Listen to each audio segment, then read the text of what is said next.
जय मसीह की। Good morning दोस्तों। आज हम एक बहुत ही महत्वपूर्ण विषय पर बात करेंगे और वो विषय है आत्मिक घमंड के 3 खतरे। मेरे प्रिय भाई और बहनों, परमेश्वर का वचन नीति वचन 13 अध्याय और 18 वचन में इस प्रकार से कहता है, विनाश से पहले गर्व अर्थात घमंड और ठोकर खाने से पहले घमंड होता है। मेरे प्रिय भाई और बहनों, हमें आवश्यकता है जानने की कि आत्मिक घमंड क्या है। आत्मिक घमंड मुंह से आने वाली दुर्गंध के समान है, जो कभी भी उसे नहीं पता चलती कि उसके मुंह से बदबू आ रही है। यह सभी प्रकार के घमंड से बढ़कर है। यह आत्मिक घमंड एक ऐसे कैंसर के समान है जो व्यक्ति को अंदर ही अंदर खोखला कर देता है और उसके विवेक को और कॉमन सेंस को अर्थात व्यवहारिक बुद्धि को खा जाता है। ऐसा व्यक्ति यह समझता है कि मैं बिल्कुल ठीक हूँ और आत्मिक रीति से उन्नति कर रहा हूँ, अब मुझे किसी से कुछ सीखने की भी आवश्यकता नहीं है। लेकिन नीति वचन 8 अध्याय और 13 वचन में प्रभु का वचन हमें और आपको बताता है, कहता है, हर प्रकार के घमंड से परमेश्वर जो है घृणा करता है। यह घमंड ही था जिसने एक तेजोमय स्वर्गदूत को शैतान बना दिया। घमंड से कभी किसी का भला नहीं हुआ है। मेरे प्रिय भाई और बहनों, बाइबल हमें बताती है ये पृथ्वी और जो कुछ इसमें है सब कुछ परमेश्वर का बनाया हुआ है। लेकिन एक आत्मिक घमंडी व्यक्ति कई बार अपने वरदानों, अपने पद और अपने ज्ञान पर इतना घमंड करने लगता है कि वह यह भूल जाता है कि उसके पास जो कुछ भी है वो परमेश्वर की ओर से दिया गया है। हमें समझना है, हम मसीह के सेवक और परमेश्वर के भेदों के भंडारी हैं, मालिक नहीं है। 1 कुरिन्ती 4:1 के अनुसार ये सेवा भी हमें उसकी दया से मिली है। 2 कुरिन्थियों 4 अध्याय 1 वचन के अनुसार। मेरे प्यारे भाई और बहनों, परमेश्वर को नम्र और दीन हृदय वाला व्यक्ति बहुत पसंद आता है और ऐसे व्यक्ति को परमेश्वर उचित समय में बढ़ाता है और उसे शिरोमणि भी करता है अर्थात शिरोमणि बनाता है। बाइबल में आत्मिक घमंड के उदाहरण बहुत से दिए हुए हैं, जिनमें से लूका 18 अध्याय 9 वचन से लेकर 14 वचन तक आपको एक उदाहरण मिल जाएगा। यहाँ इस प्रकार से घटना घटित है। प्रभु यीशु मसीह ने आत्मिक घमंड पर एक दृष्टांत सुनाया कि एक बार 2 व्यक्ति मंदिर में प्रार्थना करने गए, जिसमें एक फरीसी था और दूसरा जो था वो चुंगी लेने वाला, मतलब टैक्स वसूल करने वाला।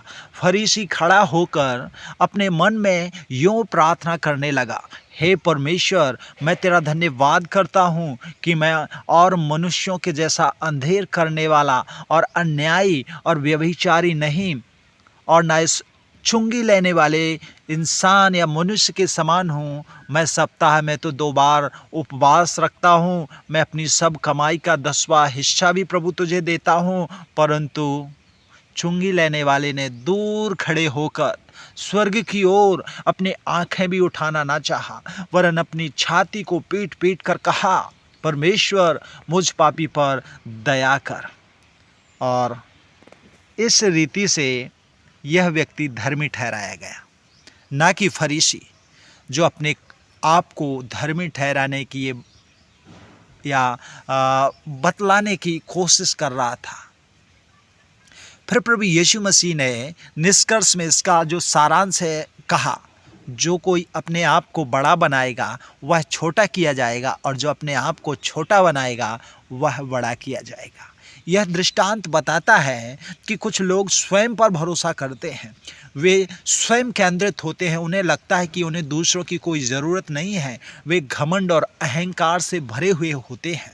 उनकी नज़र में उनके धर्म, उनके कर्म के कामों से वे अपनी जो है धार्मिकता खरीद सकते हैं, उनका ऐसा कहना रहता है, और धर्मी ठहर सकते हैं। ऐसे लोग अपने आप को समझते हैं कि वे जैसे भी हैं परमेश्वर की दृष्टि में धर्मी हैं या अच्छे हैं। वे परमेश्वर के लिए अच्छे कार्य करते हुए आए हैं और अभी भी कर रहे हैं, इसलिए वे स्वर्ग के अधिकारी हैं। और उन्हें उनके अधिकार से कोई नहीं रोक सकता।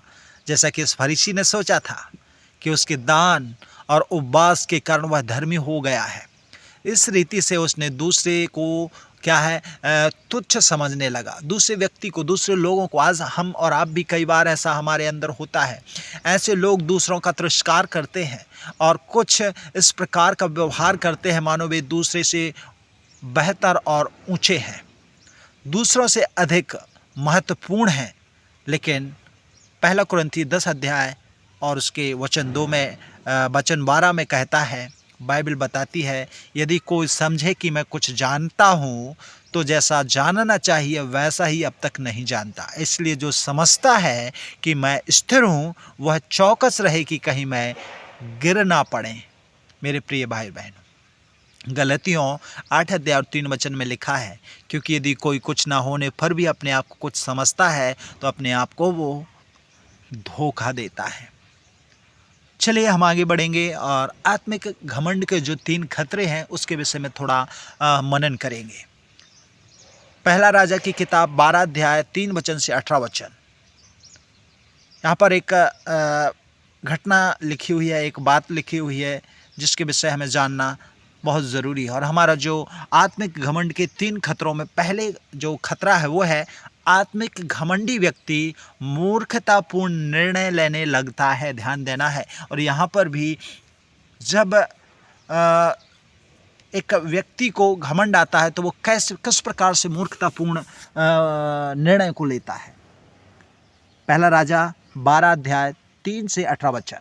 बुद्धिमान राजा जब सुलेमान की मृत्यु के पश्चात जब उसका पुत्र रहोबयाम राजा बना तो इज़राइल की प्रजा उससे आकर विनती करने लगे कि उन्हें थोड़ा विश्राम चाहिए। तब रहोबयाम ने आत्मिक लोगों और बुद्धिमान लोगों से सलाह नहीं ली और मूर्खतावश अपने मूर्ख मित्रों की सलाह लेकर उन इज़राइली प्रजा से कहने लगा, मेरी सबसे छोटी उंगली मेरे पिता के कमर से मोटी है। मेरे पिता ने तुम्हें खोड़ों से मारा था तो मैं तुम्हें बिच्छुओं के द्वारा ताड़ना दूंगा। और इस घमंड की मूर्खता के कारण उसका राज्य जो था रहोबयाम से, सुलेमान के बेटे से, वह राज्य छिन गया। पहला राजा 12 अध्याय 3 से 18 वचन में ये वर्णन आपको मिलेगा। तो पहला जो घमंड है, घमंड का जो खतरा हमारे और आपके अर्थात मसीही लोगों के ऊपर मंडराता रहता है वो है, आत्मिक घमंडी व्यक्ति मूर्खतापूर्ण निर्णय लेने लगता है। भले ही वो प्रभु का जन हो, लेकिन यदि वो घमंडी है तो वो मूर्खतापूर्ण निर्णय लेगा। और दूसरी बात है, आत्मिक घमंडी व्यक्ति किसी से कुछ नहीं सीखता है। पहला तीमुथियुस अध्याय 6 4 वचन से लेके 5 वचन तक यहाँ लिखा है, वह अभिमानी हो गया और कुछ नहीं जानता, वरन उसे विवाद और शब्दों पर तर्क करने का रोग है, जिससे डाह और झगड़े और निंदा की बातें और बुरे बुरे संदेह और उन मनुष्यों में व्यर्थ रगड़े झगड़े उत्पन्न होते हैं जिनकी बुद्धि बिगड़ गई है, वे सत्य से विहीन हो गए हैं। पहला तीमुथियुस 6 अध्याय 4 से 5 में ये विषय हमें मिल जाएगा। अर्थात आत्मिक घमंडी जो व्यक्ति है कुछ सीखता नहीं है। वो भले ही चर्च आए, भले ही प्रभु के लोगों के साथ रहे, यदि वो घमंडी है वो कुछ नहीं सीखेगा। जैसा है वैसा ही का वैसा रहेगा, उसकी लाइफ चलती रहेगी। खाली वो अपने आप को ये कह सकता है कि मैं मसीही हूँ या मैं क्रिश्चियन हूँ, बस। और तीसरा घमंड, आत्मिक घमंडी व्यक्ति जो है नाश हो जाता है, बचता नहीं है। यशायाह 2 अध्याय और 12 वचन में लिखा है, क्योंकि सेनाओं के यहोवा का दिन सब घमंडियों और ऊंचे गर्दन वालों पर और उन्नति से फूलने वालों पर आएगा और वे झुकाए जाएंगे। और नीति वचन 13:13 में लिखा हुआ है, जो वचन को तुच्छ जानता वह नाश हो जाता है, परंतु आज्ञा के डरवैयों को अच्छा फल मिलता है। सो मेरे प्रिय भाई और बहनों, मैं आपको बताना चाहता हूँ कि हमें और आपको इन जो आत्मिक घमंड हैं, इन 3 प्रकार के घमंडों से बच के रहना है। हमें हर प्रकार के घमंड से घृणा करना है। हमें परमेश्वर के वचन को महत्व देना है, तभी हम और आप आगे बढ़ने पाएंगे। प्रभु आप सबको इस वचन के पढ़े और सुने जाने पर आशीष देवे। God bless you.